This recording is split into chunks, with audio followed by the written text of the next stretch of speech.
Good afternoon. Welcome to the 75th Human Rights Conference, Dystopia and then Deportation. On behalf of the Mauritanian Network for Human Rights, Ohio Immigrant Alliance, and Cameroonian American Network, I would like to welcome you to this conference. It's such a pleasure to be here to talk about human rights in such times. These are crucial times, and if I were to paraphrase, we could say, these are the best of times, these are the worst of times. And what they become out of this conference becomes what we make out of it. And I wish every one of us would walk out of here with something that we could take home and practice on an individual level to make human rights in this world better. Thank you for coming.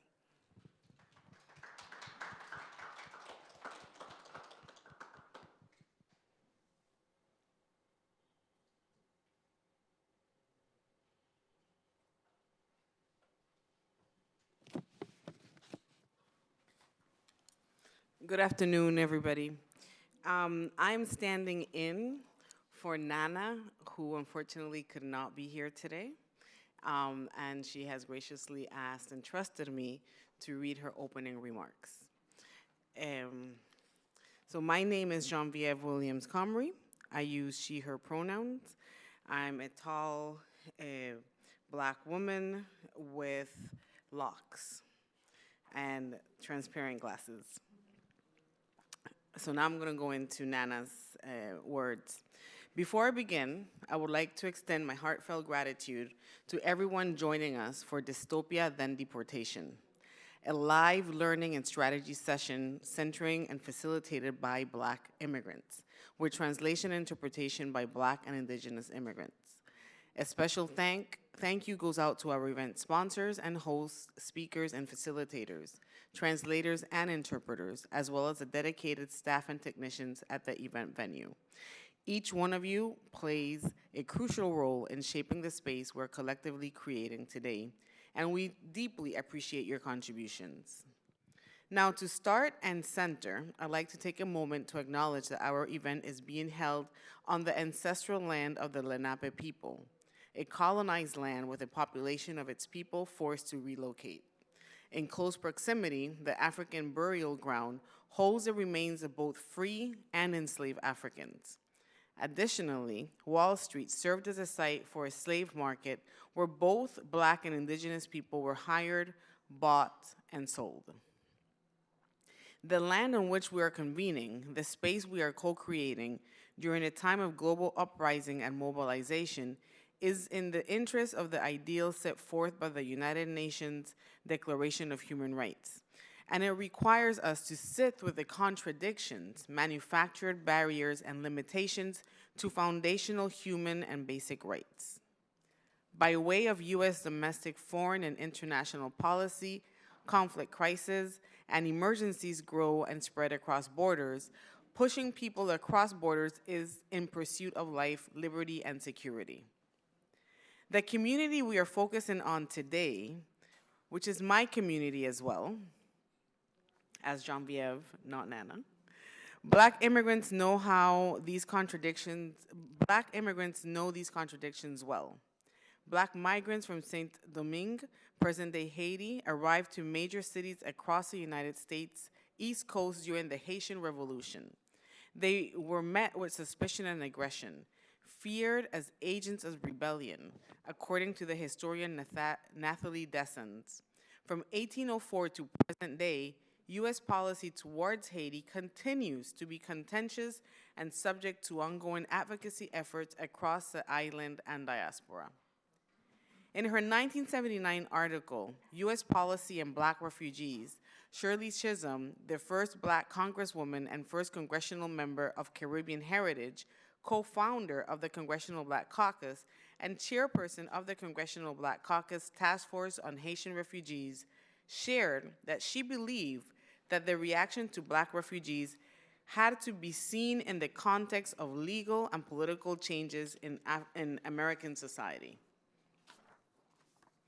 She argued that U.S. policy towards African refugees was one of conflicting interest and benign neglect, and rejected the characterization of Haitian refugees solely as economic refugees, as it ignored the political conditions in the home country and encouraged the presumption that nationals from Haiti are fleeing to the United States solely for economic reasons.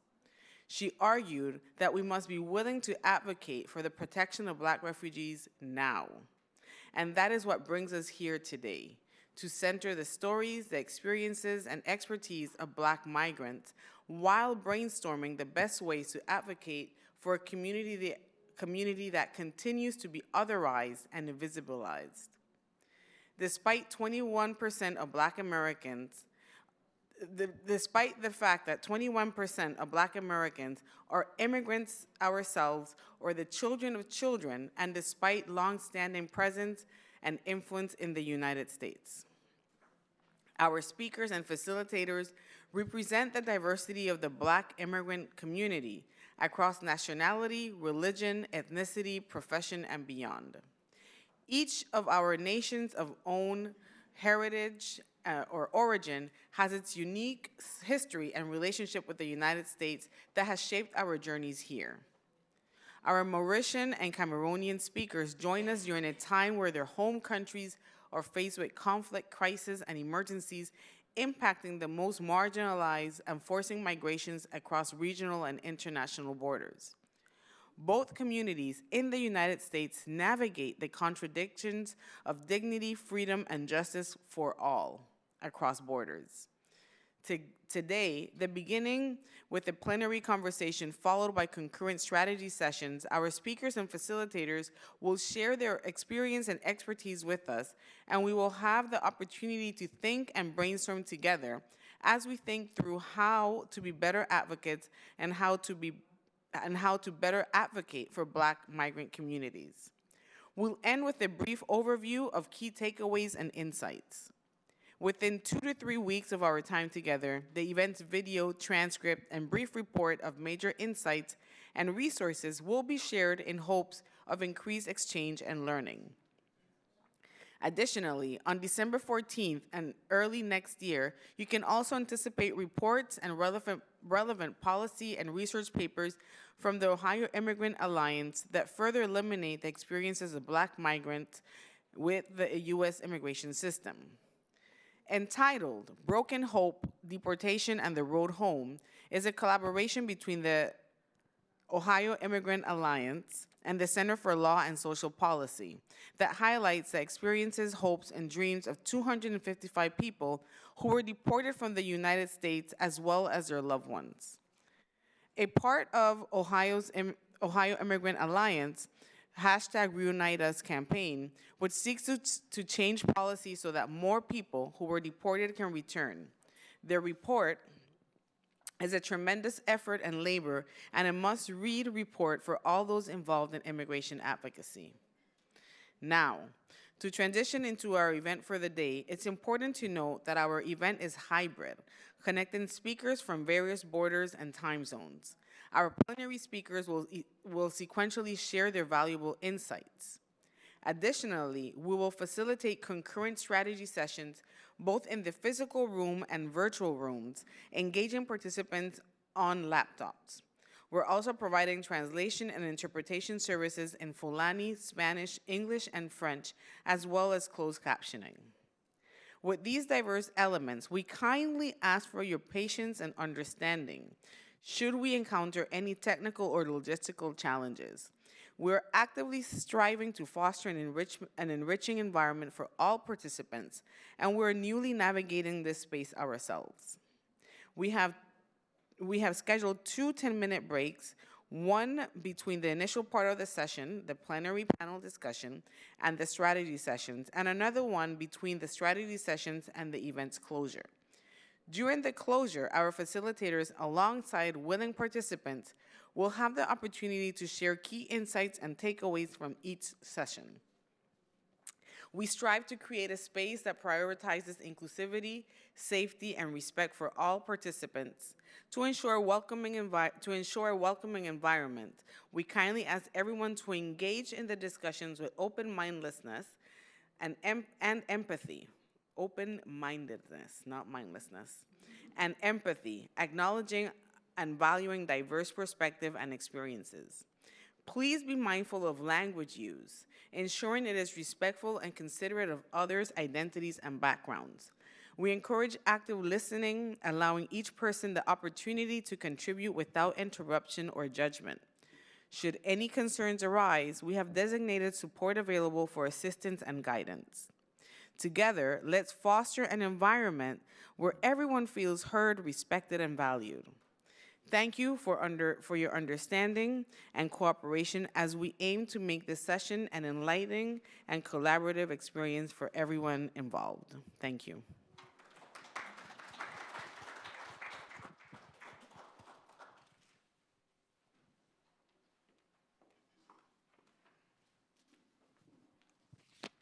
Hi, everyone. Can you hear me? Yes. Hi, my name is Breanne Palmer. I use she, her pronouns. I'm the founder and principal of Asia Advocacy Solutions, a policy consulting firm, and I am also the children of 2 Black immigrants from Jamaica. I'm so excited to be here supporting this event, supporting some incredible partners I've worked with, and also trying to honor the vision of Nana Afua Yeboah, who helped plan this event. Similar to Janvieve, I'm stepping in for Nana, big shoes to fill, and so please excuse me if I'm reading directly from documents. I want to honor Nana's vision and don't want to deviate from what she planned for us today. So I have the honor of leading our plenary question and answer session with our incredible panelists. So first, I'll talk a bit about what the plenary will cover. I'll introduce each of our panelists by reading short biographies, and then we'll get into the questions. We ask that all participants, online and in person, save your questions for our breakout sessions. You're gonna have a lot of time to really delve into the meat of what we're talking about. So we'll just hear from our panelists, ingest their wisdom, and then have our discussions in smaller groups in a little bit of time. So with that, I'll introduce our plenary, Black Migration to the U.S. and the Universal Declaration of Human Rights, Perspectives After 75 Years. In this session, Black immigrant leaders and experts will delve into the stark realities faced by Black migrants within the U.S. immigration system, particularly in the areas of incarceration, surveillance, court proceedings, and deportation.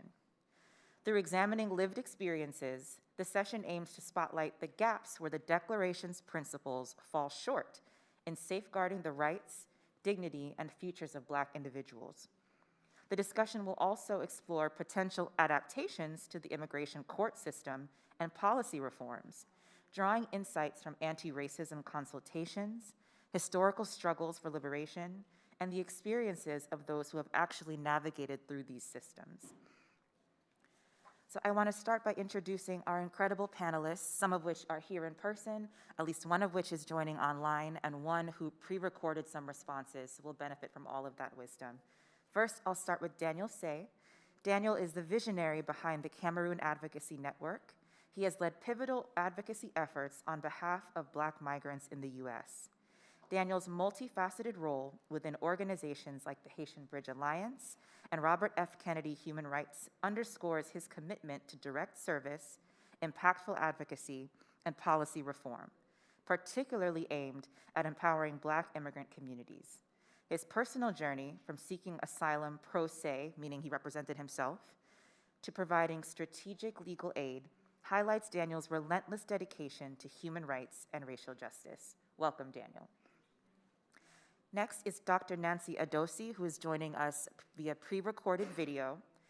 Dr. Nancy Adossi is a renowned political scientist with expertise in migration in North America and Africa.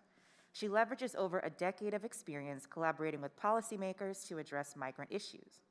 She is a co-owner of Adossi Consulting, LLC, focusing on analytics and strategy, and previously served as a visiting adjunct professor within the University of Houston system. Dr. Adossi, having navigated life as an undocumented migrant herself from 1998 until she left the US in 2018, Dr. Adossi now thrives across multiple global locations, dividing her time between Addis Ababa, Toronto, Paris, and Doha. Next is Houleye Thiam. Houleye is the president of Youth and Hope Incorporated, a nonprofit supporting Mauritanian children's education by providing school supplies and transportation stipends. Additionally, she leads the Mauritanian Network for Human Rights, advocating for civil rights and better opportunities for Mauritanians in the US and in Mauritania. Her organizations work towards social integration, economic advancement, civic education, and the eradication of racial discrimination and injustice in Mauritania. Welcome to Houleye. Next is Nadirou Tambado. Nadirou is an advocate for social justice and a Mauritanian fleeing political persecution. He sought refuge in the US after experiencing violence. Nadirou has faced tragedy and oppression, prompting his involvement in protests and against government injustices. His story highlights the challenges faced by asylum seekers and emphasizes the global need for support and awareness for Black Mauritanians. Welcome to Nadirou. We also have Felix Andong, a Cameroonian immigrant who underwent a challenging journey seeking refuge, including a 15-month detention in a Texas immigration center. His connection with the Cameroon Advocacy Network led to his release and resettlement in Minnesota. He advocates against racism, fights for fair immigration reform, prioritizing humane treatment and family unity, and emphasizes equal rights for all individuals.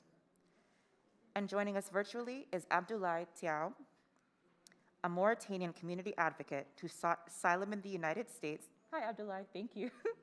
Who sought asylum in the United States. Despite his deportation order dating back to 2007, Abdoulaye was deported during the Trump administration, facing language barriers as a Mauritanian Fulani speaker and encountering bias in credible fear determinations, underscoring the systemic challenges within the immigration process. Abdoulaye currently resides in Senegal, where he continues to advocate and raise awareness for Black Mauritanians. So thank you to the full panel. They have excellent bios. I wanted to read them all. So thank you all for being here. I just want to welcome everyone again.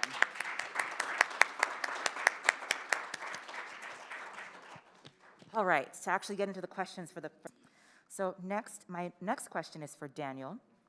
Daniel, how do the principles outlined in the Universal Declaration of Human Rights apply to the experiences of Black migrants in the US immigration court system? Check.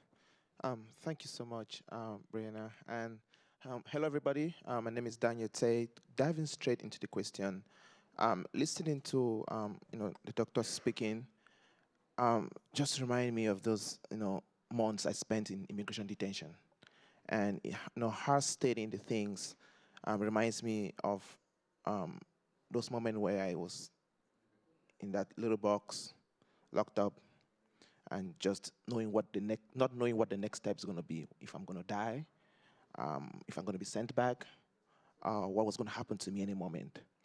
And before I go any further, I want to pay honor and just grieve for a second on how this system, on how detention, on how this system that has been designed to break Black bodies actually kills. As we speak right now, we are mourning the death of yet another Black migrant in immigration detention, a Cameroonian man. Because of the way the situation is right now, I'm not going to give more details, but just so you guys understand what we are talking about here. We have about 14 deaths that have happened in immigration detention custody since this administration. That highlights what we are talking about here. Yes, it is about human rights, but it is about life and death. Now, back to the question. These principles of human rights, they don't apply to Black migrants. They don't. Because I always say this.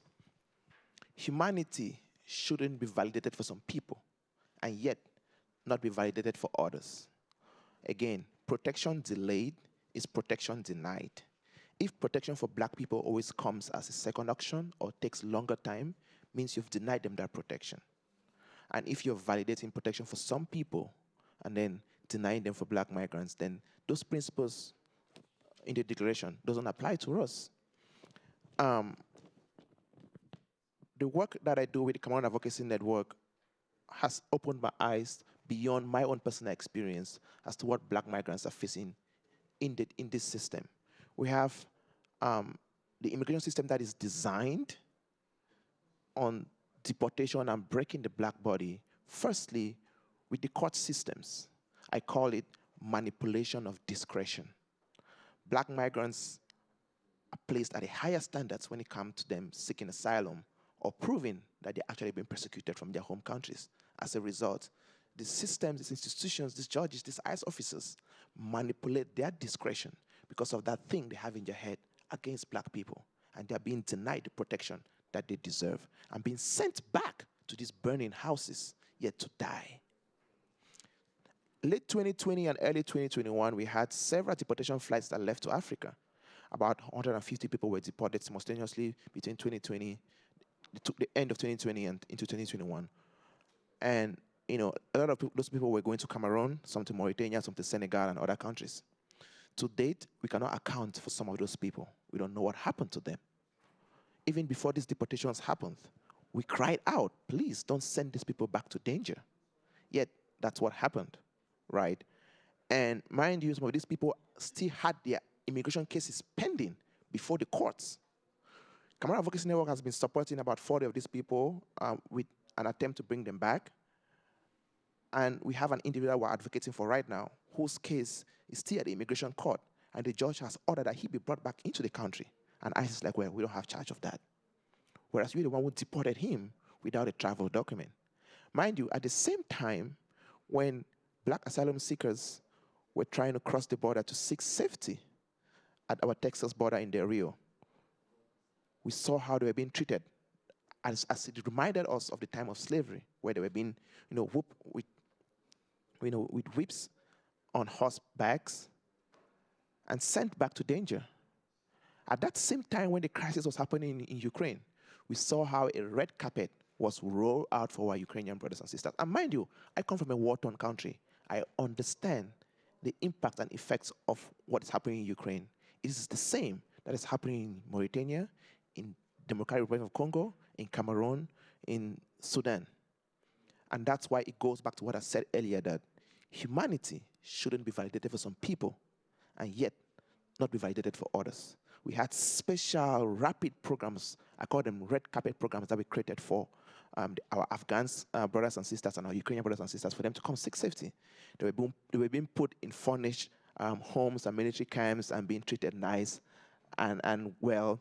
And at the same time, our black migrants like myself were being put in chains from your feet and your waist and your arms. As if that is not enough, you're being pushed and shoveled into a seal-up bus where you don't know where you're going to. Darkness.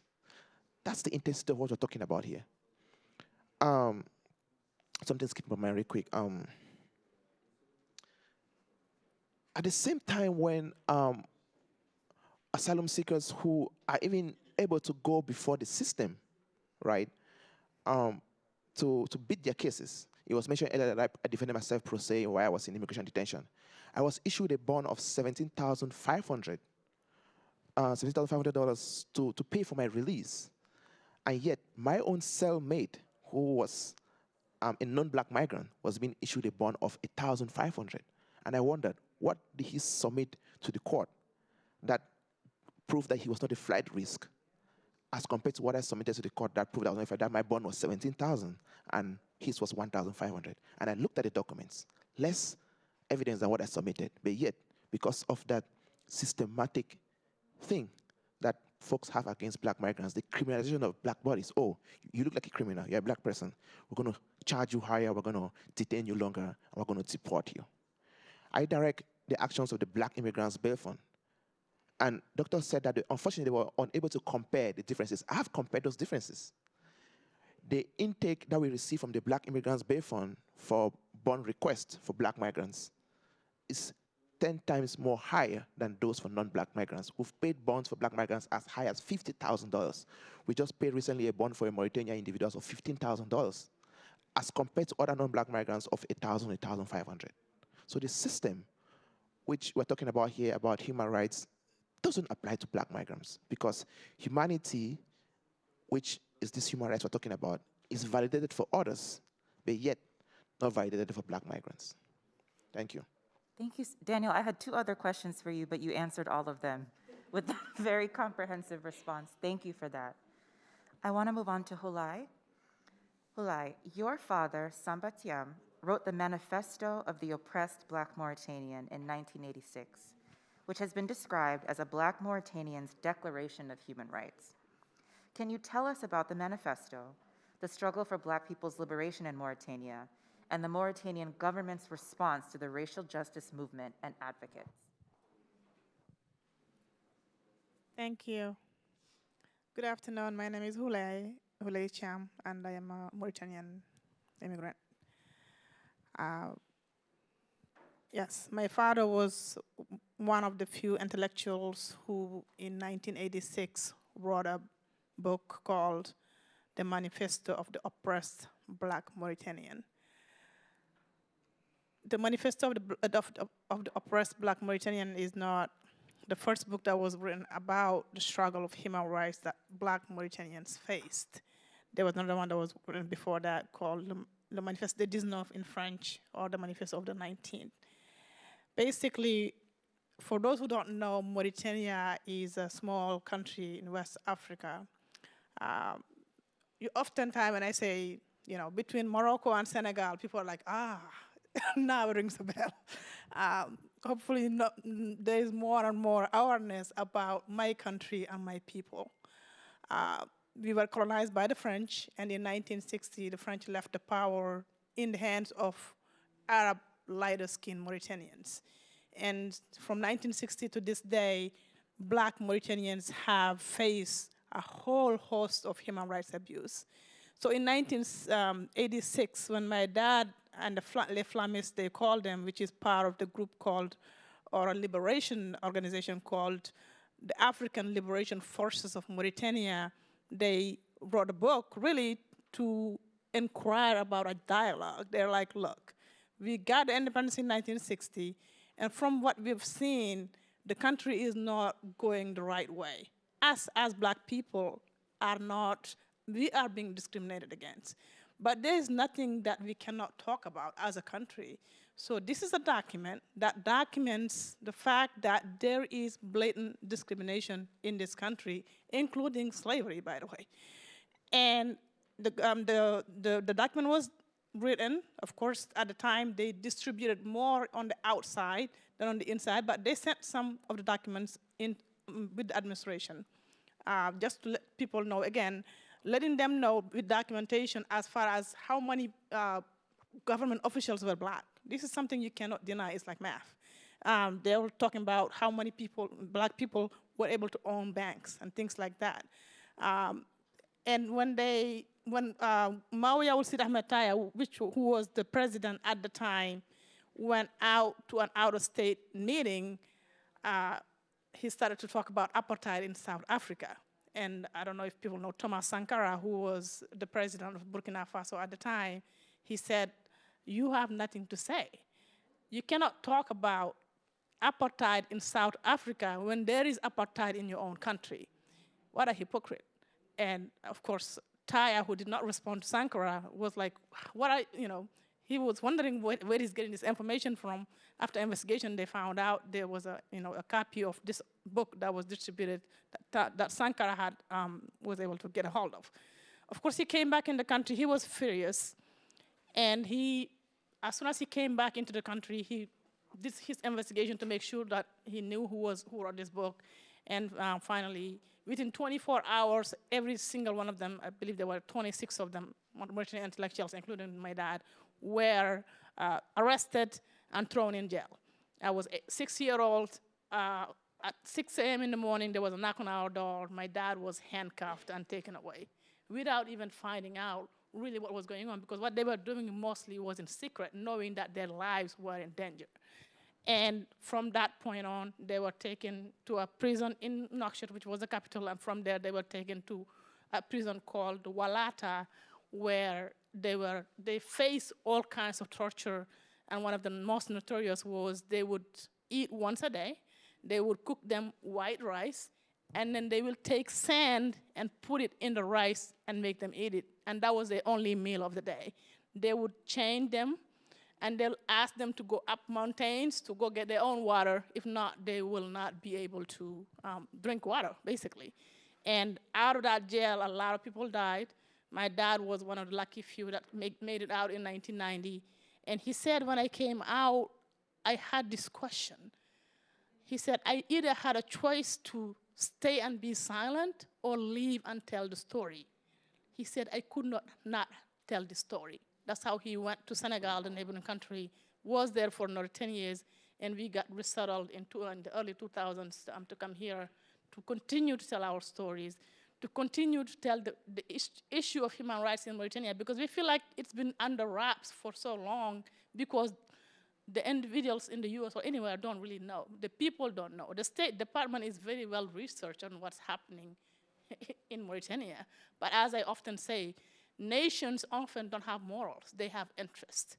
And oftentimes the interest is what's driving the policy. It's not knowing what's happening, as my brother was saying. It's basically, the human rights is given to some people and denied to others, and that is the reality. While we talk about the US being such a great country and a country that is based on human rights, some people don't see themselves in those rights. Those rights are reserved for some people and denied to others. As far as the struggle of human rights in Mauritania, it continued. My father's generation is still fighting. Now we have come and joined the fight, because at the end of the day, if you're not recognized as a full citizen in your own country, you have nothing. At the end of the day, we will continue to tell the stories. We will continue to make sure that Mauritania is able to give us full recognition of our citizenship, whether we're Black or Arabs. Thank you. Thank you so much, Houleye, please. Thank you so much, Houleye. I'm looking at time. I want to keep with questions for each of our panelists. Then I'm going to add one question for everyone, and then we'll move on to the very end. Next question is for Nadiru. We're going to do interpretation for Nadiru.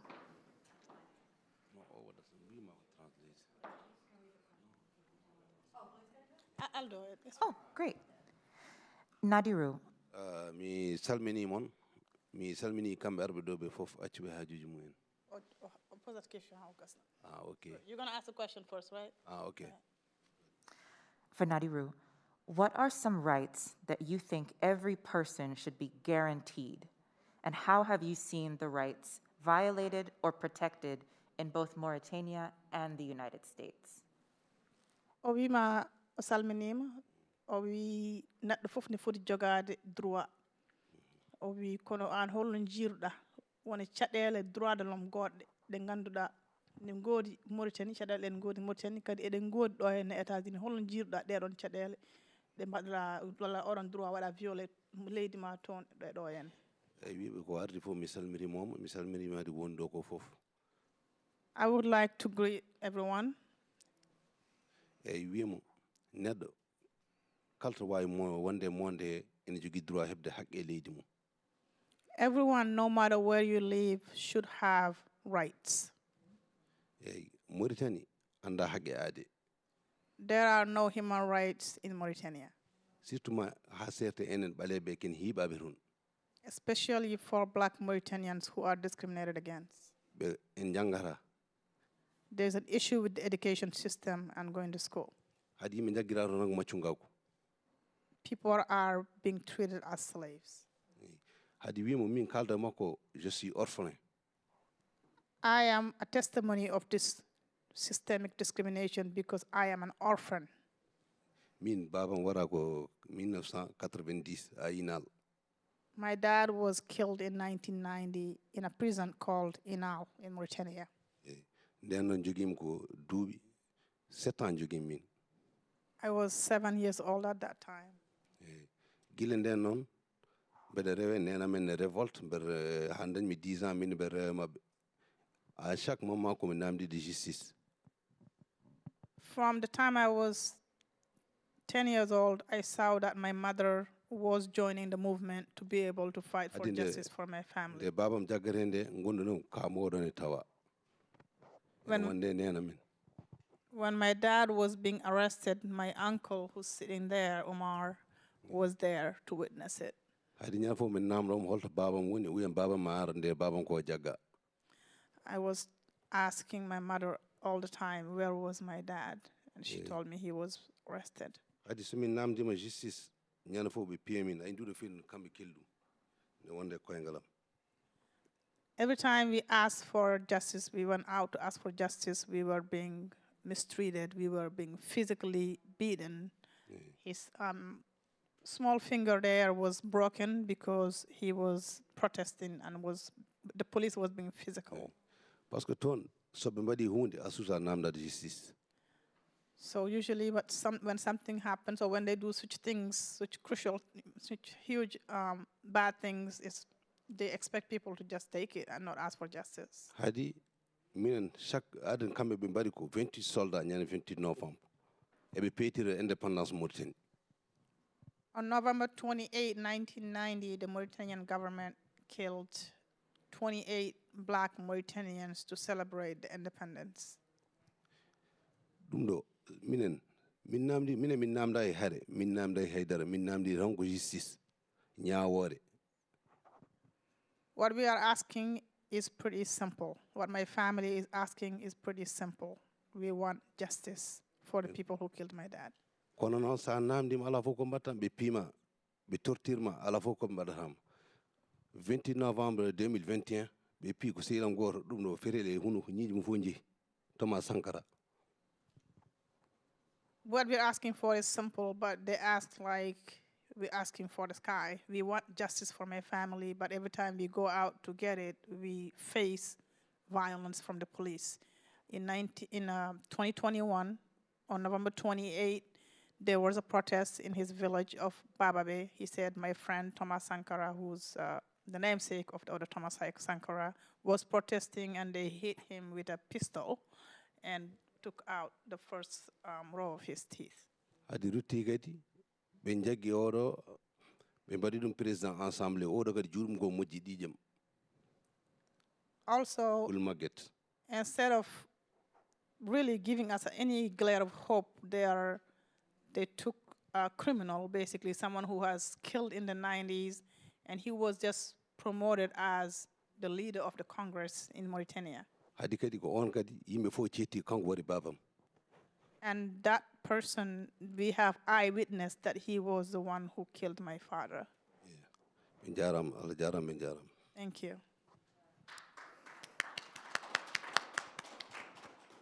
Thank you so much, Nadiru, for sharing your story with us.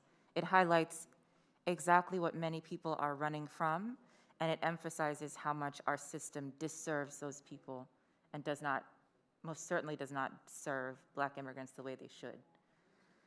O wiya jarama ko partage ɗa histoire ma ko kalɗam ko kalɗa ko histoire ma on waɗi gueɗe kewɗe ganduɗa yimɓe kaali ɗum ɗo henne joni ɗum ko caɗele ɓaleɓe aduna o foof wona tan Mauritanie omo andi systéme aji ɗi wona systéme aji balloji ɓaleɓe walla dardiɗe ɓaleɓe. Our next question is for Amik Felix. What are some rights that you think every person should be guaranteed? And how have you also seen those rights violated or protected in Cameroon, also in the United States, in the immigration and deportation system? Good afternoon, everybody. Hello. Thank you all. Thank you, ma'am. My name is Felix Amik Ando. I'm from Cameroon. I'm just new here. I came here 2022, January, but I was in a detention center in Texas for more than a year. So I was just recently released from the detention center in Texas due to the help of my brother here. I'm seeing him for the first time in my life, but he helped me because he had empathy for people who are suffering. He has empathy for immigrants and he has empathy for the nation of Cameroon. So he created the association called the CAN, Cameroon Advocacy Network, to help Cameroonians, to help black immigrants, and to help the world, like immigrants. So I'm part of his creation. And I'm also here today, I'm also here and fine today because of the help of another association that connected me to him. They call the Angry Tears and Abuelas. That association is in Texas. There are some of the members are in Texas. There are others in Nevada, California, and they are all over the nation of America. And they are helping immigrants with their own personal money. So I never knew them. I've never seen them in my life also, but they also helped me. So during my 15 months I've stayed in the detention center, I received those help, and those are the things that kept me moving and having hope to be released. I'm here today to talk about this thing that we call our human rights. As a Cameroonian, I don't think we have ever experienced these rights that I've been reading. All my life I've been reading about human rights and benefits of ourselves as human. Because as a Cameroonian, we have always, not actually Cameroonian, English Cameroonians. I would say English Cameroonians. Because Cameroonian, we have English and we have French. Since I was there, since I was born in Cameroon, I know that there was something like rights, that we have rights, but I've never experienced one.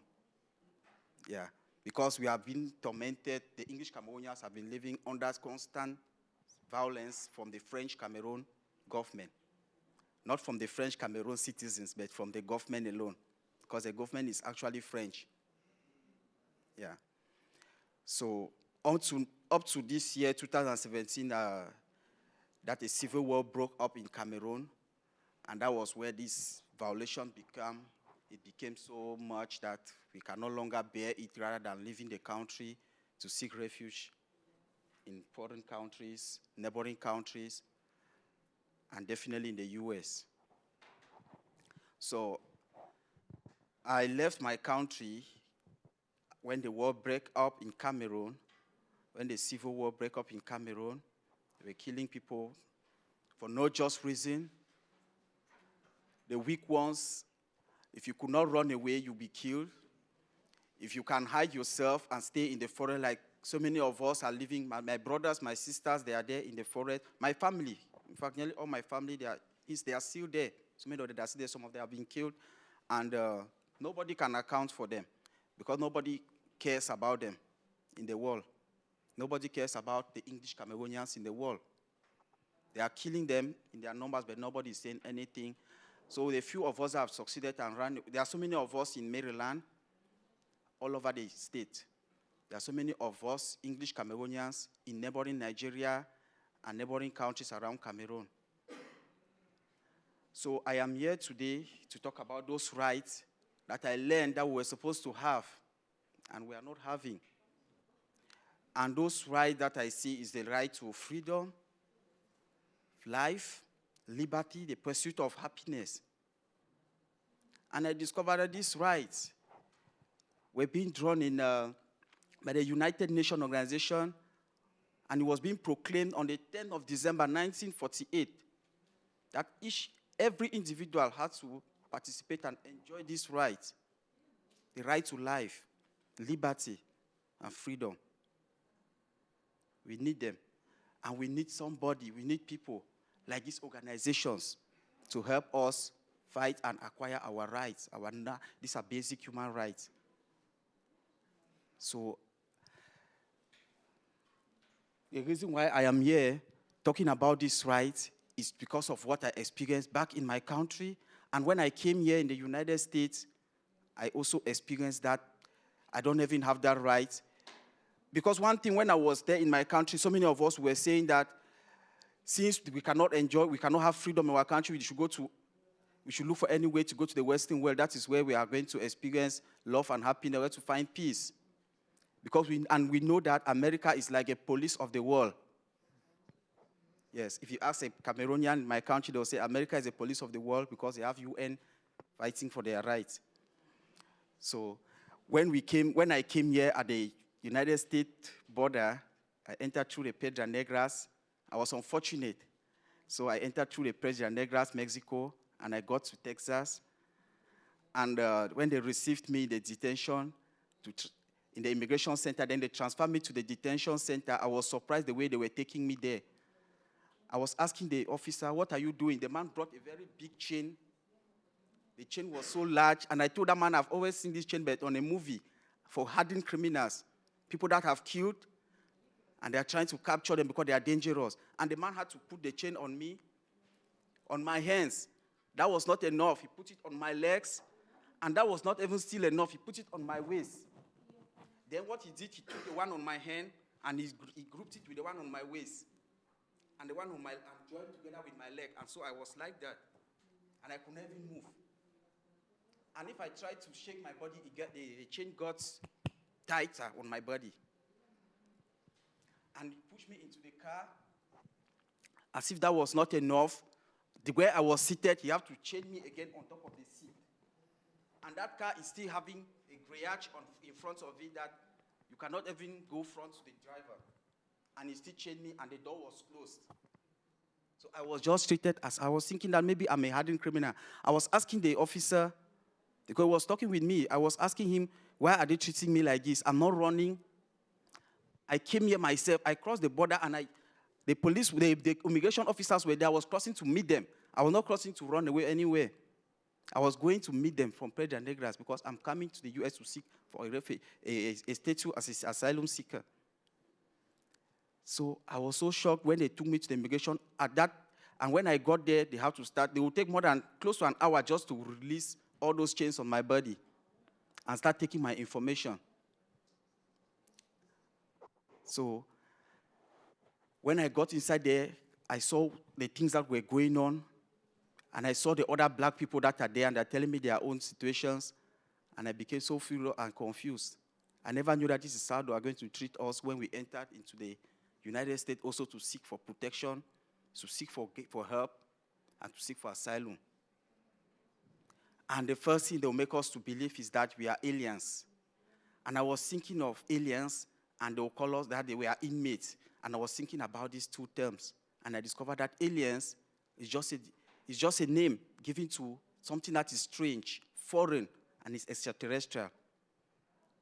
So I was surprised, how can they call us, or can they call somebody, a human being, such a name? Again, they'll call me an inmate, which signifies me, which bring me down as a criminal. And all those things are what we know. I understand that this is dehumanization. Mm-hmm. Now they'll make me to be a lesser human than they are. And what they'll do, the first thing that they do, they'll keep you there in that detention. They keep me there in that detention, isolation period, in order for me to have anxiety, in order for me to have that urge to talk. They will isolate you for about 4 or 5 months before they'll ever come and call you for an interview. They will first of all keep you there, silence in a locked room. You are not going anywhere. You are still on that bed every day and every night. And when they will take you out, you have that urge to talk. And they want you to say something that will always that thing will be used against you in order for you to be deported back to your country. And we never knew all those things, and that is how we have to talk, beg them that we need to be released, and they will always force you to say something that will be bad about yourself. So, while I was in the detention center, what I experienced again is the type of food that we were eating, which I know we have our right, what we like, but the food that they give it to us, many people like us Africans, we are not used to such type of food. If not of the associations that I talked about, that they were helping us, and they are still helping the Africans, they are still helping the Africans in the detention centers. So many Africans who die because of what they consume at the detention center. And again, while we are in the detention center, I'm sorry. So I'll rest my case. Thank you, Ma.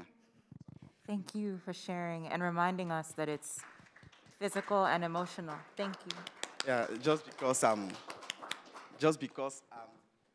just from the detention center, I still have the fresh experience of what happened to me, and it's a lot. Thank you so much, Amik. Thank you. I want to just briefly emphasize something that Amik was saying, in that there's the physical mistreatment, the chaining, rough treatment, but there's also the dehumanizing language, torture tactics. All of these things are going to be highlighted in our discussions today. And so thank you for sharing what you went through. So fresh, so recent. Thank you. It takes a lot of courage to do that. Our final question is going to be for Mr. Abdoulaye, who's joining us virtually. After we hear from Abdoulaye, we're going to play 2 more videos from Dr. Adossi to once again ground us in our discussion today, and then I'll talk about what's coming next. And it is going to be a break. So question for Abdoulaye.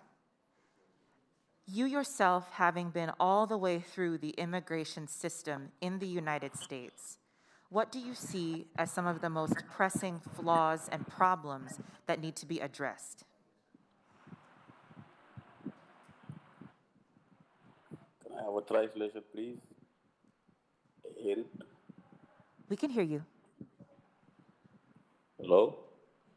Can you hear us, Abdoulaye? Yes. Can I have the translation? Hello?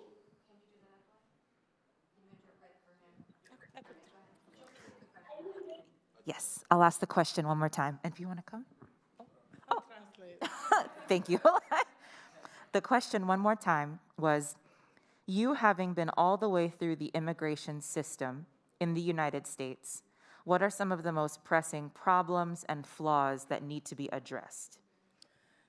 Nanagam, Abdoulaye. Abdoulaye, Nanami. Can you hear me? Okay. Owi ana wadi arino Amerique do rewe immigration system mabbe o. Ya hala mo holko cikkuda ko fewani e oron immigration system. Assalamu alaikum, mi salmini gor fof e kadi mi weltim kadi tawede jonde de e kadi en namdal ngal o fewndi e am. Hello everyone. I am happy to be here to be able to participate in this platform. Oɗo immigration system bo min kam ko kawrim ko heneten en waɗi caɗele no feewi mbeɗa wawi haalde giltanɗo puɗɗimde wadde asylum ko giltono puɗɗim dañde caɗele e no mbaɗmi nde interview mi dañani après jehimi juge o juge mo kawrimo vraiment wonano moƴƴo. I saw several flaws in the U.S. asylum system, including from the time when I was doing my case, like getting my asylum case started, to the point where I went to the interview, and also when I went to see the judge, which was the final. The judge was not very, very nice. Okay, tekkam non wiidi ko no ngarbide first no ngarbide tan adan bine looyo no min ngarde no waɗana men ni no heɓɓiri amen ni tan gillen hankadi fittanam ndu hankadi ɓoy e ko jogor ko aroyde woni ɗum woni noon premiére tan jiyatmomo nde hen. The first time I saw the judge, from the way he introduced himself to me and my lawyer, from that point I knew that things were not going to be good for me.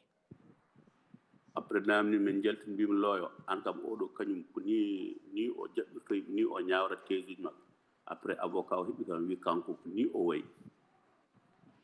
When I saw the demeanor of the judge from the get-go, I asked my lawyer, I said, is this how the judge does his job? Is this how he judges people, basically, or tries people? And the lawyer responded to say, yes, that's how he is.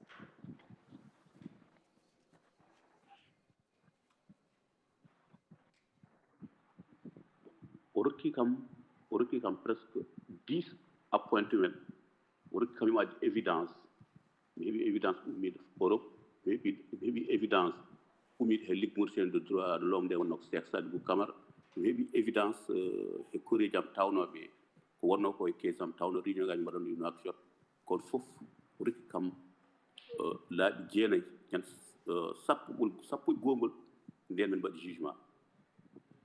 He gave me 10 appointments to bring evidence to support my case. I got an evidence from the Commission of Human Rights in my country. I got different evidence or letters of support coming from different members of my family for about 10 of them. And he finally tried me on my 11th appointment. Le jugement waɗde mi jooɗima 2 mois mi heɓani résultat o. When he made a decision on my case, it took me 2 months, or it took them 2 months to inform me what the decision was. And then men garat nde ɓe siftor ha hande wonko jejjigi seeɗa kadi ne ñawtemi nde ɓeɓe gadduno o yo nantin ɓeɓe gadduno pulaar men wona gotum par ce que ɓe gadduno ko guinéen andi wona guinéen bon ko jar fuladu ni e pulaar men o wona gotum ko ɗum ɗon fof gandomi ɗum kono ngari nde heɓde résultat eɓe gaddani kam nano pulaar quoi mo paami tan comme no kaldirta ni yeten. And one of the issues I also spotted on my hearings was a language access issue. Yes, they brought me a translator. Yes, they brought me a Fulani translator, but they brought me a Guinean Fulani translator. Guinea Fulani is different from Fulani from his country. Joni noon mbiɗa siftor kadi encore ñande hen debbo haalpulaar o wi kam ande vraiment jugement o kam moƴƴani hay vice holding o rokkat nde mandani woni vice holding. And the lady, I guess the translator said, let me clarify. Mbiɗa hol biɗo juge moƴƴani parce que mi famani ɗon. E o wi ko ande jugement o kam o moƴƴani hay vice holding o rokkani hay vice holding o rokkani. Vice holding. Vice holding. Oh, withholding. Vice holding. Okay. So the woman told him that, from what she saw, this judge is not a nice judge because he didn't even give him a withholding. Gilder non hankadi koy problème avocat e ɗum ɗo tan rewde keiso ha yetti ɗo yeten kadi avocat ji ɗi kadi pour wona kamɓe fof kadi ƴettat case ma kono wona kamɓe fof kadi mbaɗatma recevoir no jiɗirɗa ni yeten aɗa waɗa hen tan presque aɗa dogo. Some issues I saw also was with the lawyers. While I cannot generalize, from what I saw, some lawyers will take your case, but it takes a lot of effort from you that they're representing to make sure that they do what they're supposed to do, which is their job, to represent you. Ɗon vraiment ko probléme mo mbaɗmi constat jehimde ha puɗɗimi ɓoyde leydi ndi ha gandanɗa hoorema paami systéme immigration no yarata ni mi andi case uji kewɗi bonni ɗum hakkude gandanɗa hoorema eten translation o he oɗo he avocat ji ɗi eten en bonni hen case uji yimɓe hewɓe. I know that for a lot of people, their cases got destroyed or messed up between the issues with the translation and being able to find someone that's supposed to represent them, or the lawyer being able to actually really represent them. ɗum ɗon hayno hade kam ayso jaggude mi yiiɗi avocat goto no ƴettinde no waɗde pour document jam fof o ƴeewi o wi kanko ha joni o ronki famde pourquoi min mi yawtani mbimi de toute façon mataw ko ɗum ɗo sen tan no woodi quoi. When I detained him, he said, I saw a lawyer, I guess in detention, who looked at his paperwork and wondered how come he ended up in deportation proceedings or in detention, because his case was solid. Gilder noon affaire comme somi naati comme somi naati ko wayno comme no système détention walla min gartirni kam oɗon histoire kam presque mbiɗa wawi wiide oɗo ediɗo haalde presque memi hen ko heewi quoi eyyi presque fof woɗɗodirani eyyi par ce que ko bettere mawde kam wonen amen menen surtout kadi eɗen koreji men ɗi no mbayni tampude hen eten koreji men holɗin koreji men enen ɓaleɓe tan walla mbiya enen ɓurtennaɓe surtout par ce que min gonnoto ɓurtennaɓe ɓurno hen hewde ɓen ɓurno wondude ne waɗi ɗe hoɓɓe woɓɓe kon murtennaɓe kam ɓurno hewde quoi. So he said he was very surprised by, I guess, the conditions in the detention center, but he won't go into that because he knows it's very similar. His story is very similar to Felix's, and from what he heard, especially for the people who are Mauritanians. Bon, John, hay tan e nder détention ɗo min gonno ɗo yen min dañat probléme e nder nde mbaɗata min ni traité surtout probléme o fof wonta koye translation ɗemgal ngal ko tooni heewi arde woni yimɓe joni garat kañumen keɗata ko amen boom ko men kaalata surtout kadi nde noyi kam nde New York par ce que min waɗi 3 mois e système o. Yeah, the main issue again that kept coming back was the issue with translation. Even though I was detained for 3 months, I kept having that problem. Joni noon jeymi New York kadi ko même probléme dañmi toon e fin ñande fof eɓe garat eɓe questionnami eɓe nawami eɓe jaha mbeɗa arta donc famde exactement pourquoi ɗiɗon question ngaji ha vraiment mi woni toon ma won 45 jours haydara mi famani hen namde mabɓe ɗe haade kam artu kadi Columbus. He was when I was in New York. It was the same thing. They would come and ask me questions. They would go back and come back and ask me different questions. So I was wondering why all of the questioning. Yeah. À chaque fois non, chaque 2 jours 3 jours c'est namde question ngaji ko fewte ganda horma détention walla fewte ganda horma holno gondirme nder leydi après mami mbaɗama comme genre ƴettata ƴiƴam après mi annda ke mbaɗata mi ronki andu ke mbaɗata nani mo wona ummin toon mi ronki andi ke mbaɗata ɗum ɗon somi waɗani fingerprint tan on waɗa ma ƴettu DNA walla ko way noon quoi ɗum kadi ko probléme makko ɗum e nder détention centre mo ronki ɗum yejjidde quoi. Another issue that I wondered about while I was in detention was the constant questioning, the back and forth questioning, but also they kept drawing my blood. I wasn't sure what they were doing with that. Joni pour gasnude min kam mbeɗa wawi wiide e système immigration o vraiment en waɗi caɗele mawɗe ganduɗa hoorema poɗɗi fewnitede ha goto foof wawa heɓde hakke mum. Just to conclude, I wanted to say that there are major issues, especially major human rights issues in the U.S. immigration system, to be able to put everyone on equal footing and fairness. Parce que yimɓe sa yimɓe no ruttaki hen no fewi go jibnaɗo Mauritanie no kaldirɗa ni Mauritanie he o ko haali ko somo haali ɗum tan deftoto te enen foof eɗen gandi kadi sa ruttimi e Mauritanie way tan ko duɗɗa tan ko gonɗa te ɗum ɗon kadi enen foof en majjani ɗum ɗon eten donc yimɓe fof cikkanno so ngari Amérique kam ma daɗ hebbon kam affaire droit de l'homme kam. As an asylum seeker from Mauritania, knowing that the world knows that there are major human rights abuses in Mauritania, I thought that when I came to the US, I would be safe from human rights abuse. Kono vraiment no ayfu hoynir min ni waɗi min ni no hoynir min ni eten vraiment ɗum woni men gandanɗa hoorema sahlam mbiya traumatisme ɗum gandanɗa hoorema wonta heltiri haqqillaji amen eten ha men maayi quoi par ce que a wawano wuurde ha cikka no Amérique wayni heɗo wiyeteɗo Amérique droit de l'homme e gueɗe mbaɗe noon ha wonma ɗeɗo certain gueɗe par ce que min mbeɗa wawi presque jooɗimi 12 heures de temps mbeɗa wone avion guila 11 heures jam ha 4 heures ɗum waɗi ɗum ɗon he ɗum ummima New York mbeɗa arto Ohio vraiment ɗum yaltata e am quoi.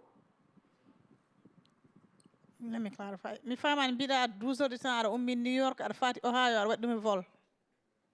Eyyi mbimi pettal mawɗo wonani kam tawde neɗɗo ummima ari e Amérique sikkanno hankkadi ko daƴi he bone droit de l'homme kono neɓe koynirni ne mbaɗirni hen neɓe jaggi amen ne neɓe mbaɗirni wayni muusi ten woni américaine woni leydi droit de l'homme vraiment ɗum ɗon wawa yaltude e koye amen ɓe ɗum ɗon ko waɗat sekkel he mi andani mbiyan ko yaltata he mémorie ma dal yaltata e hoore ma nde pettal mawɗo wonan amen. He said he was very surprised by the abuse of human rights in the U.S., coming from a country that abused his rights there too, thinking that the U.S. is a democratic country and being treated this way created such trauma for him that he thinks is going to be with him for the rest of his life.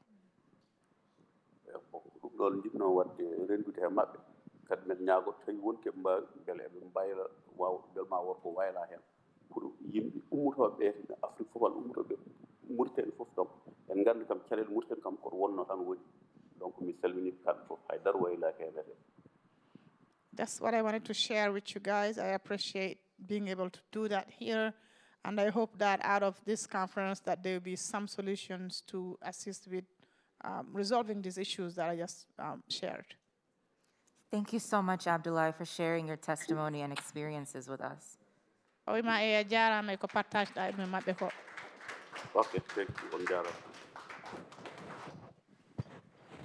Before we move forward, I just want to once again take a moment to thank all of our speakers and our panelists for sharing what you have gone through, the way that you fight, the many, many problems that we are looking to resolve in our system. Thank each of you for sharing with us and sharing space with us. So thank you again. So this concludes the plenary portion of today's events.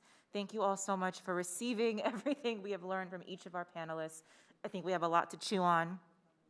Before we break, I just want to talk about the next stage of our day's events. So after this plenary, where we've received this knowledge and information, we're now going to break out into our strategy sessions, where we'll get to process and then share some things that we think are solutions, strategies, possibilities for what our immigration system might look like and how it can better serve Black immigrants. So there are 4 strategy sessions for you to choose from. I believe virtually, folks who are joining us online have already picked their sessions and they've heard about each of them. But for the folks in the room, I want to share what the 4 sessions are so you can make your choice. And when you come back from the break, join those sessions. Session number 1, and these are all going to be happening at the same time. Session number 1 is community-led research and equitable solutions in immigration, centering Black migrants. That is going to be facilitated by Nicole Hewitt Cabral of Community Action Strategies. That session is going to talk about harnessing community research and expertise in fostering equitable solutions for Black migrants who are navigating the immigration system. It's going to delve into the pivotal role of community-driven research, exploring methods to empower and center the knowledge and experiences of Black migrants. That's session number 1. Again, community-led research and equitable solutions for Black migrants. And that session is going to take place in our hallway out here. We're going to have 2 of the sessions in this room and 2 sessions out there. Please feel free to take the chair so you have a place to sit, but that first session is going to be in the hallway along with 1 more session. Session number 2 is called Improving Understanding and Communication in Court for Black Migrants. That's going to be facilitated by Malado Barrow and Mamadou Diallo of Afrilingual. Session number 2 is going to talk about the barriers that exist for Black migrants to effectively communicate with their attorneys and court personnel and to understand the law, the process, and their rights. Which solutions would ensure that people who speak rare languages, are not fully literate, or don't understand what's happening to them are able to advocate for themselves? So again, that's session number 2 about improving understanding and communication and language access in immigration court. Session number 2 is going to be happening also in the hallway. So sessions 1 and 2 are in the hallway. Bless you. Session number 3 is my session. It is representation versus self-determination, talking about the Universal Declaration of Human Rights and some of the options that many advocates out in the world are talking about. Either what's going to better serve Black immigrants? Universal representation, meaning that everyone who enters the immigration system has a lawyer, or some other immigration system that is able to be navigated by yourself, that looks totally different from what we have today. So again, that's my session number 3, about representation or self-determination. That session is happening in this room. Session number 4 is about funding and institution building. That's going to be facilitated by Janvieve Williams Comrie of Afro Resistance. That session is going to be about the essential requirements for directly impacted individuals and their organizations in expanding staffing, broadening reach, and wielding influence. How can foundations and other entities in the nonprofit industry better synchronize their efforts with Black immigrant-led organizations and bolster support for Black immigrant leaders? Again, session number 4 is about funding the nonprofit space and institution building and ensuring that Black migrants are more integrated into these systems that are meant to help us but may not always do so. That's going to be facilitated by, again, Ms. Janvieve, and that session is happening in this room as well. At this point, it is now 3:36. I think it's a good idea for us to take a 10-minute break to, again, process, get up, stretch, do whatever you need to do. So please either come back to this room or to the hallway at 3:46, and we'll resume our strategy sessions. So thank you for listening. Thank you to our panelists. Take a break. We'll be back to strategize together in 10 minutes. Hi, everyone.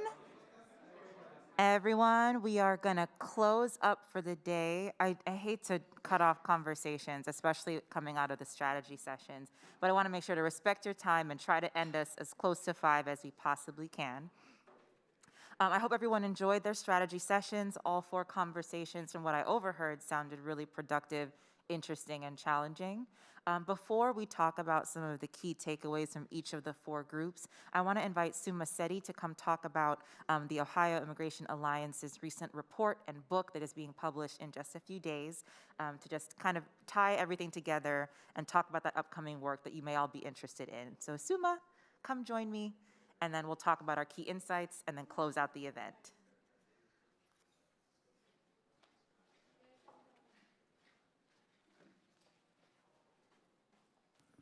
Hi, everyone. I'm Suma Seti, a policy analyst at the Center for Law and Social Policy. About 6 months ago, Lynn Tremonte from the Ohio Immigrant Alliance emailed me and sent me this spreadsheet and a Word document. And it turned out to be notes from interviews, phone interviews that they had done, that Miriam Sai had done with over 250 people who had been deported, many of them from Mauritania and other African nations. And she, in her email, she's like, what do you think we should do with this? And I was like, immediately I knew we had to share all of this with the world. And so the past 6 months, Lynn and I and Miriam have been toiling through all of these notes and these interviews, and I've learned a lot in this process. I've learned a lot today too from everyone, and we have finally come out with a report and a book, and that will be available on Thursday. The book not only contains the experiences of people who have been deported, but it also talks about the harms of deportation to the people that have been left behind in the United States. It weaves through, it kind of contextualizes their experience with the racist history of our immigration policy, and also kind of connects the research that is available on the harms of deportation with lived experience. So I hope you'll be able to read the book, or at least the executive summary. The audio summaries are also available in Fulani, in French and English. And there are little cards at the middle of the tables here On Thursday, the full book will be available at the QR code. Right now, it's just the executive summaries and a link to the issue brief. So really appreciate all of you all. Thank you.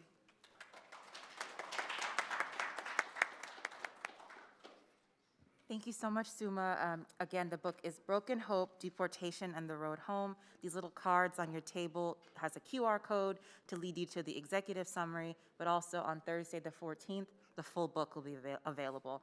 I had the honor of helping to review some parts of the book. I think it has incredibly moving testimonies from people who have been deported, and also includes some legal and policy recommendations, kind of like the ones we were coming up with today during just this one-day session. As we close out today's session, or today's, event, I'd love to have our facilitators from the strategy sessions share just one or two ideas that came out of your conversations, just to share with the larger group since we weren't able to all be together. My session was, again, about self-determination or representation, discussing what kind of a legal system would better serve Black migrants. Is it one where everyone has an attorney, or is it one where it's a system that can actually be navigated in a simple, dignified way without having to use attorneys?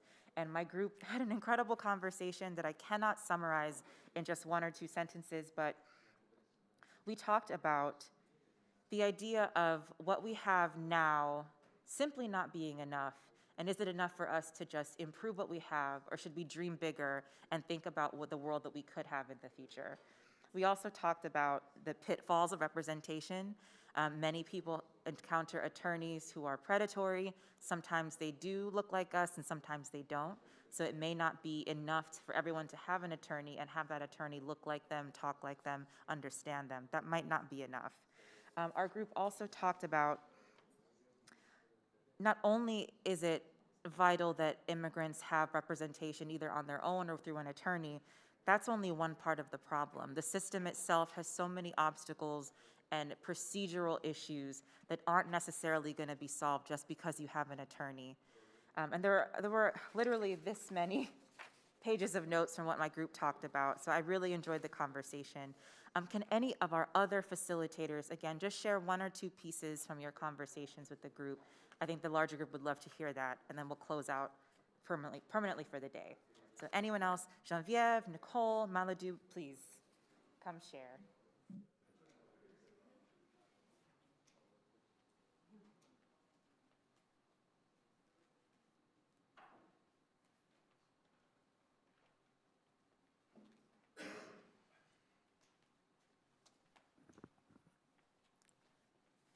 Hello again, everybody. So our session was about improving communication in Black migrants in the court system.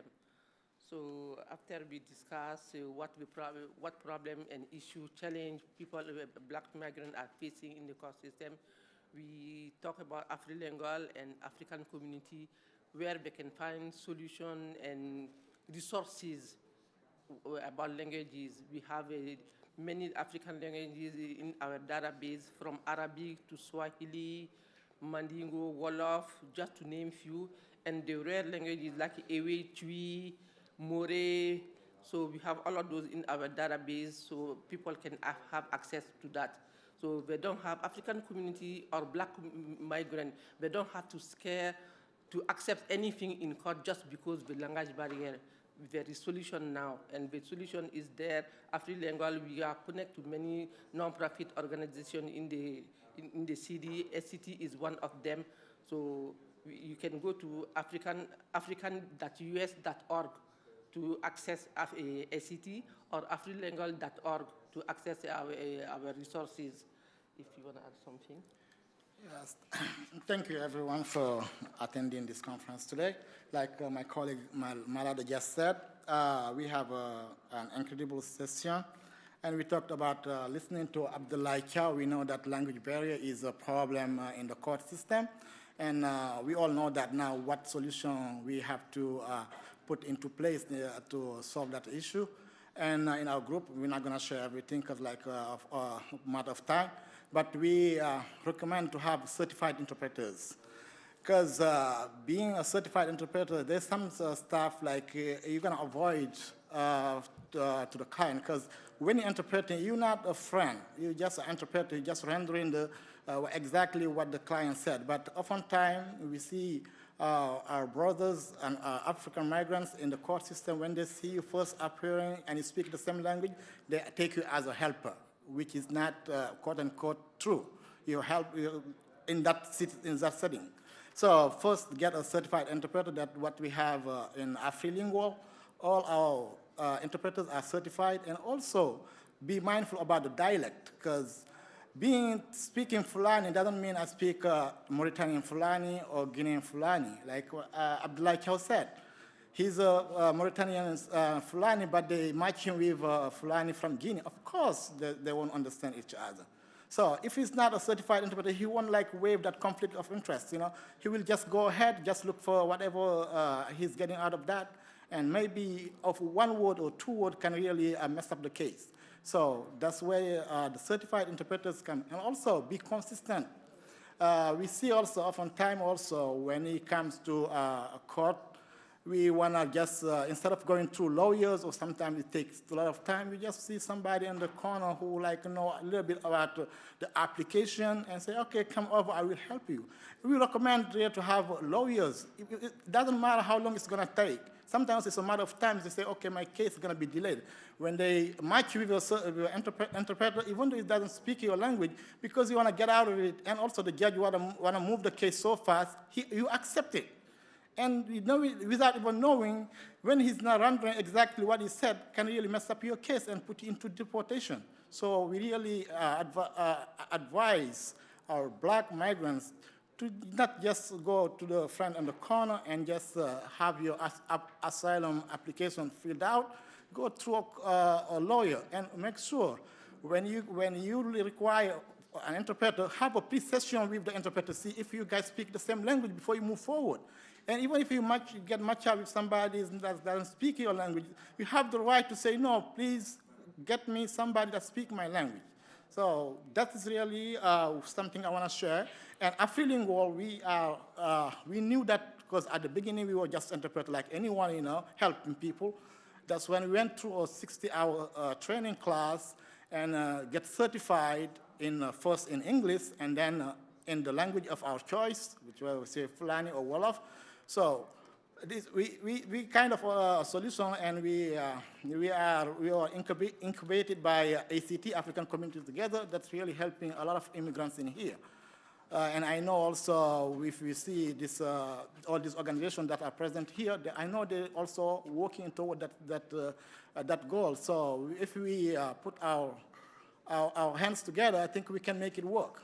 I'm already too long, so I'm just going to stop there. One of the few solutions we have really when it comes to language barrier. Thank you all. Thank you. Nicole, Janvieve, please.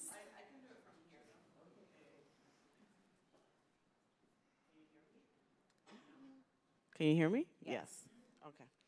So our group was funding an institution building, and a lot of the conversation was around, some issues around how we have to work to change the biases of people in other organizations that are not Black immigrant-led and within philanthropy as well.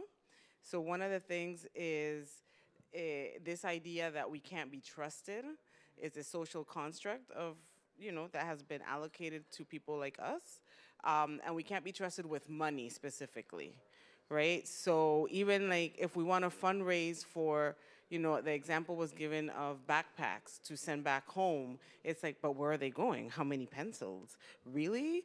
How is it getting there? What airline is really, all these questions that don't pop up when other people that are not Black, meaning a lot of people, mostly white people, can do all these fundraisers for our communities, and those are quickly funded and easily because there's a trust that they're actually doing what they're doing, and usually they're not. Let's just be honest, right? There's also a global disconnect about what migration means, right? Where we don't, where people don't see us as full human beings that actually leave our families, that still have relationships. The childhood schools that we went to, those people that we went to school with are still alive, and we still have living relationships, not only to the land, but also to human beings and to everything. And that doesn't end when we cross this border, or however we come in. So there has to be a larger understanding. And then this really great example came up of, when somebody has died in detention, for example, foundations, organizations that really haven't been doing the work. You put out a simple press release, but that doesn't cover, like, if the partner will commit suicide in the future, the children that have been left behind. It doesn't incorporate every single thing. It incorporates a death, and then that's what the media runs to. And then you have the larger organizations that haven't been doing the front lines, representing and doing the press conferences and all that kind of stuff, and that's what gets the attention, and not that free labor that Black people keep on putting on the line for the issues that they have a direct relationship with. So we spoke about what needs to happen within philanthropy. One big piece is trust, right? And then making the concrete, acting in transparency. So making the concrete, and direct messaging around, this is what is needed, this is what is not needed, this is what we're doing. And that there is a shift.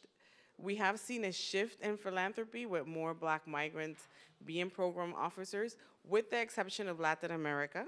Those we don't see Black Latina women actually leading. And that brings up it's a different dynamic with Black Latino migrants and Black-led organizations, right? So that's something that we really hope, and we're gonna push for that. At least at Afro Resistance, we're pushing for that to happen. And that was a summary. Thank you so much.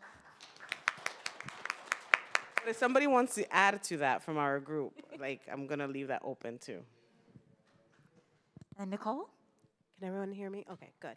So I moderated the community-led research and equitable solutions in immigration around centering Black migrants. So we took some time to explore what does that look like to have community-led research. For us, we explored the fact that it would involve sharing stories, really shifting power, which can also be complicated when research is led by Black migrants who might not actually be from that specific community. So there's different layers of how to navigate power. We talked about the importance of partnerships, as well as we did delve a little bit into philanthropy and how sometimes the funding is not, the amount of funding isn't there for initiatives that are led by Black folk.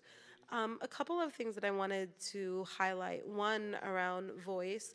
Although we recognize that voice is really important to elevate voice, we also, Omar, if I can mention a name, highlighted that he, for decades, has been advocating, and folks in his community in Ohio have been raising their voice and raising these issues to very little to no avail. So voice, elevating voice is not enough in some cases, so we really wanted to highlight that. And if I can just mention a name, Enrique also mentioned a really beautiful scenario where he was participating in a meeting with Haitian migrants in New York City, and the entire meeting was spoken in Haitian Creole, and those that didn't speak it had interpretation. So it kind of reimagining the full spectrum of what community-led means, and what that could have looked like here if we had Fula interpretation instead of English or Spanish. So just wanted to lift up that story as well. Thank you so much. It's beautiful. I know we are over time. I'm going to step away and give the mic to Daniel to close us out with a couple of moments of reflection and regrounding. And once again, thank you all for being here. Thank you to Dr. Nana Afua Yeboah, who was not able to be here, but she was the brains behind this structure for today. So thank her, and over to Daniel to close us out.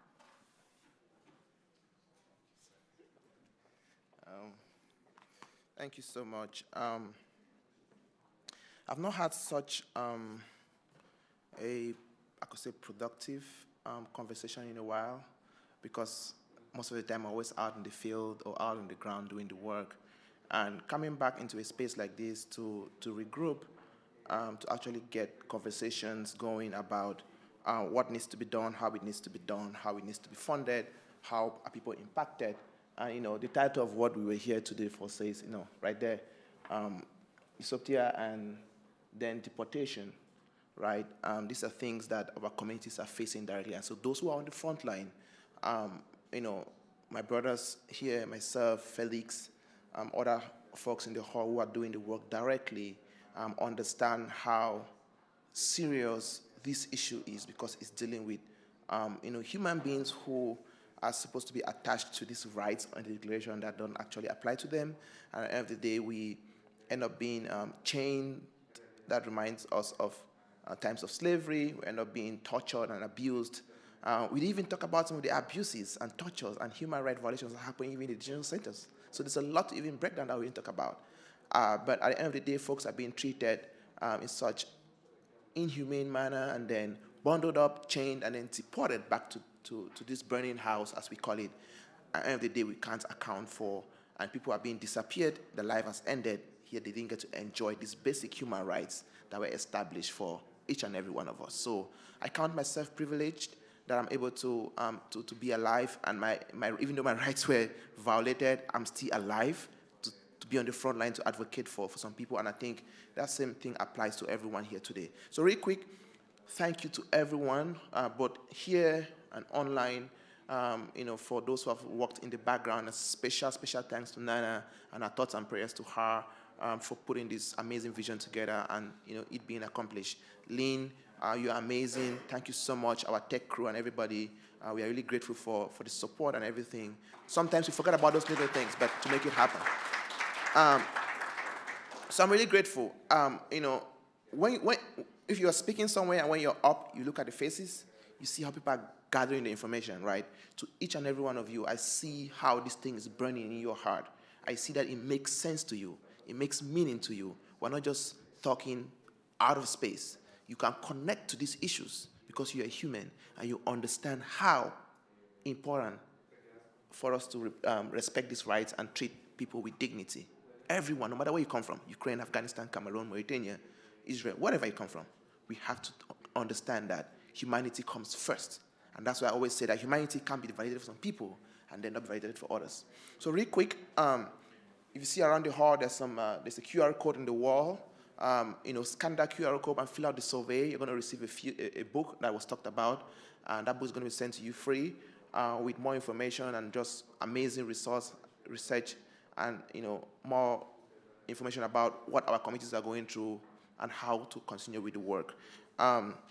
So I'm also going to close by giving my own final thoughts and next steps that I think should happen, right, as I close us. Let's shut down these detention centers. Let's shut down this system that is meant to break people. Like I said earlier, it's not that it can't work the other way around. The system has been designed to work this way, to break people, to chain them, to condemn them, and then disappear them. The system has worked in other instances. I described the red carpet program that worked. The government can quickly come together to create creative programs, United for Ukraine program, adjustment acts, and all these amazing things that doesn't involve chains, doesn't involve detention, doesn't involve torture, doesn't involve deportation, but yet people can still seek safety. So there is the resources, there is the mechanisms, but there is the lack of will. That's just because those human rights don't apply to us. So that's my thought. Secondly, you know, for those of us that are doing, you know, policy work and advocacy, we understand that there's a huge discussion right now about budget and, all those things that are going on. There's a willingness to trade humanity to fund war. How evil is that? There's a willingness to trade humanity and fund, to buy weapons and keep on going. I don't care about, really what's going on. Just the idea that even we're trying to defend one side of the thing and, and the other side, but just the idea of that you're willing to fund more weapons, willing to fund more war for people to die rather than at the expense of protecting other people. So let's think about that again, right?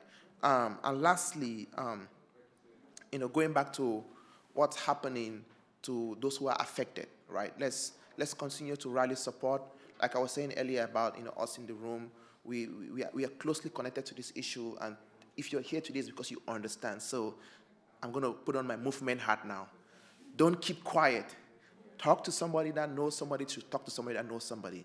I said information is wealth. The more you share, the more you tell these stories, the more we gain the understanding of how important basic rights are for our community. So please, don't end this conversation in this room.